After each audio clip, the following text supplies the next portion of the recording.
everybody, I'm here today with an awesome video on a GE Universal Remote to a Roku box or Roku TV. I'll be going over how to program it in this full tutorial. Let's get right into the video. So we have a GE Universal Remote right here, and we have a Roku streaming box. This can also be used with a Roku TV. It's up to you, but I'm going to tell you and show you how to program it really easily with a couple of simple steps.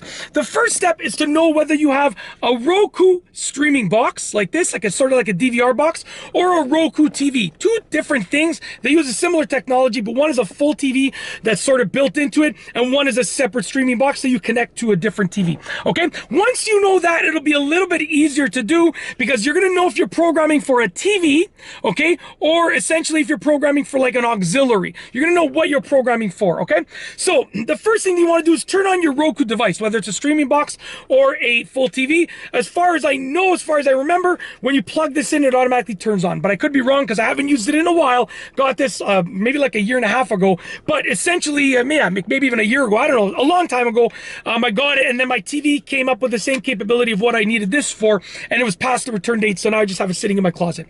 So essentially, I think this powers on automatically, but you're going to want to make sure it's turned on, the Roku device, whether it's a TV or a streaming box. When it's turned on, you want to press and hold the setup button down on the remote and release it. This light is going to stay on. Then you want to press and release the button of the device that you want to control. So let's say it was a TV, I would press and release the TV button, okay? Let's say it was the streaming box, I could press and release, let's say, DVR or even auxiliary, whichever one I sort of choose to associate with this box over here, okay? Once that's done, you're gonna get the code. So this light is gonna be solid red. It's gonna stay illuminated red. That means it's waiting for the code. You're gonna find the code for the Roku TV or the Roku streaming device inside of your code manual for the remote, okay? You're gonna press the code buttons of whatever the code is. Then you're gonna point it at the Roku device and press the power button, okay? If it works and if it turns off the Roku device, or if it affects the Roku device, then guess what? Then you're good to go. If not, you have to repeat the steps from pressing the setup button. You got to set it up again. Now, with a device like this, you're not essentially going to know if it powers it off because as far as I remember, it doesn't, you can't turn this off other than unplugging it. So what you're going to do is, like I said, press the power button, and then you're going to try and control the Roku device and see if it controls it.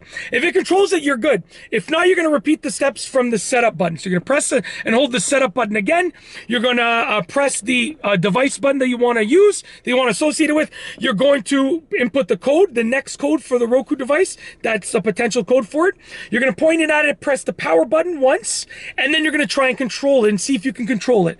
That's it. A lot of people have trouble with this because you can't really turn these devices off, at least not this one, so as far as I remember. So you're not going to know if it works by pressing the power button, but when you press the power button, it will associate the code with the remote, and it will, if it works, you'll be able to control the Roku device with it. If not, you're gonna have to try again. That's basically it. So essentially you want to go through the setup process as if you're setting up a TV, anything else. It's the same thing, but you're doing it with the Roku device, whether it's a Roku TV or a Roku streaming box. If it's a Roku TV and you push power, it's going to turn the TV off. You know you're good. If it's a Roku streaming box like this is where people get confused. You can't really turn it off. But when you push power, it's going to input the code into it, and you're going to try and control it. If you can control the streaming box, then you know it's worked. If you can't control it, try it again with a different Roku code. Okay? And that's essentially, make sure you have your code manual that shows you all of your codes for the GE Universal Remote, and you should be good to go. If you like this video, please be sure to give it a nice, awesome thumbs up. Let me know what you think down below as a comment, and of course, be sure to subscribe for more great videos just like this one. And that's all I have for you today. Thanks for watching.